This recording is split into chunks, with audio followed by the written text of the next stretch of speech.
સિમલાના પ્રવાસેથી પરત ફરી રહેલા ગુજરાતના એક પરિવારને માર્ગ અકસ્માતે ભારે આઘાત પહોંચાડ્યો છે. પંજાબના બઠિંડા નજીક નેશનલ હાઈવે પર સર્જાયેલા ગમખ્વાર અકસ્માતમાં વાવ થરાદ જિલ્લાના 5 લોકોના ઘટના સ્થળે જ કરુણ મોત નીપજ્યા હતા. મળતી માહિતી મુજબ વાવ થરાદ જિલ્લાના આ 5 લોકો શિમલાના પ્રવાસે ગયા હતા. ત્યાંથી પરત ફરી રહ્યા હતા અને બઠિંડા નજીક વહેલી સવારે ગાઢ ધુમ્મસ છવાયેલું હોવાથી તેમની કાર રોડ પર આવેલા ડિવાઈડર સાથે ધડાકાભેર અથડાઈ હતી. અકસ્માત એટલો ભયાનક હતો કે કારમાં સવાર તમામ 5 લોકોના ઘટના સ્થળે જ મોત થયા હતા.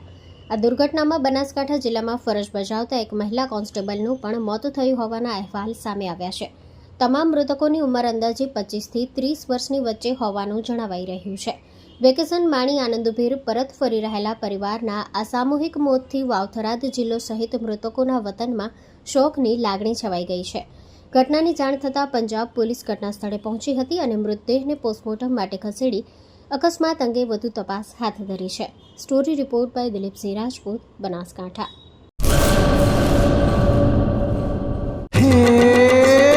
સોનાનો સૂરજ ઉગ્યો રે ખેતરમાં, સાગર લક્ષ્મી બાજરી બિયારણ, લાંબા ડુંડામાં દાણા ભરપૂર, ખેડૂતને આપે ઉપજ ભરપૂર.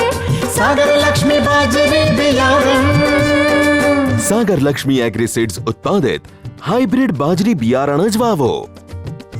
લક્ષ્મીનો સાગર એટલે સાગર લક્ષ્મી.